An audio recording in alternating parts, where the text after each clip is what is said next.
तो ये असली तपस्या है। और इसीलिए गीता में कहा गया है कि योगो भवति दुःखा युक्त आहार विहारस्य युक्त चेष्टस्य कर्मसु युक्त स्वप्नावबोधस्य योगो भवति दुःखा। महाराज कृष्ण गीता में कहते हैं कि असली तपस्या क्या है, असली योग क्या है, असली भजन क्या है।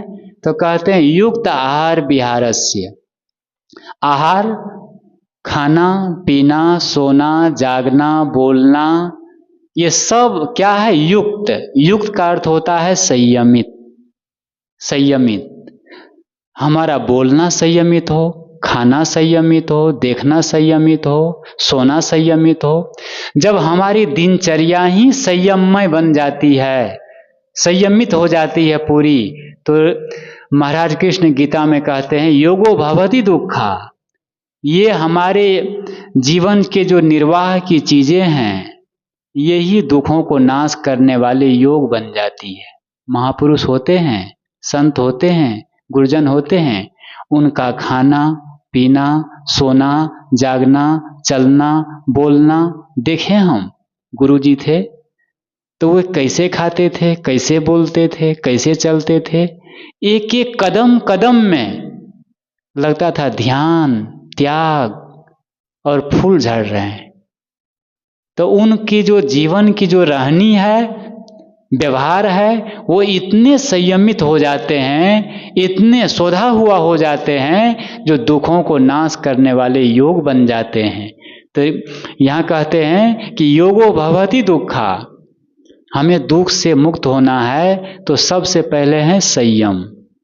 तो यहाँ कहते हैं कि तपस्या, असली तपस्या है कि हम अपने जीवन में त्याग, जो हमको लगता है ये गलत चीज है उसका त्याग करें, या जो सही है उसको ग्रहण करें। गांधी जी से किसी ने पूछा कि आप तो ज़्यादा पढ़े लिखे नहीं हैं, आप देखने में कोई सुंदर भी नहीं है, आपके भाषण में कोई काला बाजारी भी नहीं है, इसके बावजूद भी लोग आपके पीछे क्यों लट्टू है, क्यों चाहते हैं आपको। तो गांधी जी ने कहा कि मेरे में क्या विशेषता है ये तो मैं नहीं जानता हूँ, लेकिन मैं दो बातों को जानता हूँ। मैं जिस चीज़ को जान जाता हूँ कि ये गलत है, उसको त्याग करने के लिए मैं कमर कस लेता हूँ। और दूसरी बात है कि जिस चीज़ को जान जाता हूँ कि ये सही है, उसको ग्रहण करने के लिए कमर कस लेता हूँ। यही मेरे में विशेषता है और यही असली भजन है। हम जानते हैं कि ये गलत है, उसके बाद भी वो काम करते हैं। जानते हैं ये खाने से हमारा तबीयत खराब हो जाएगी, लेकिन उसके बाद भी खाता है आदमी। तो ये जानते तो है लेकिन मानते नहीं है, करते नहीं है।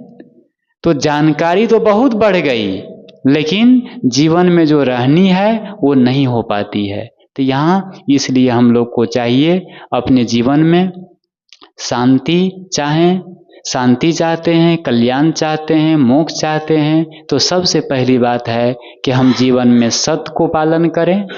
अर्थात हम वाणी से सत्य बोले, आँख से सत्य चीज़ देखें, अच्छी चीज़ देखें।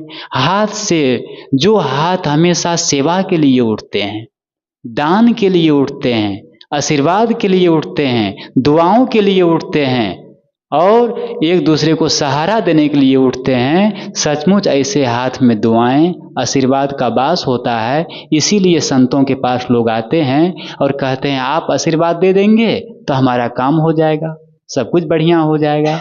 जब संत गुरुजन किसी के घर में जाते हैं तो कहते बहुत बढ़िया लगता है, आज लक्ष्मी का वास हो गया, आज घर बहुत बढ़िया लग रहा है। क्यों? क्योंकि उनका जीवन ही तपोमय है।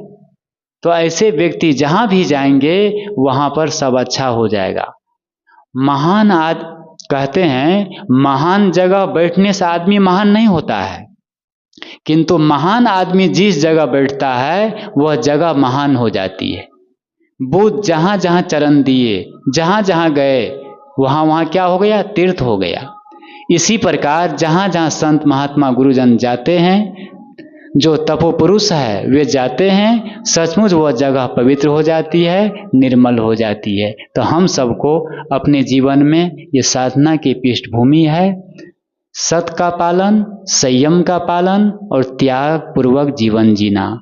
ऐसा जीते रहेंगे तो निश्चित है हमारा जीवन बहुत ही जल्दी सुखमय, शांतिमय और मुक्ति की ओर पुष्पित और पल्लवित होगा। इसी के साथ मैं अपनी बात को विराम देता हूँ।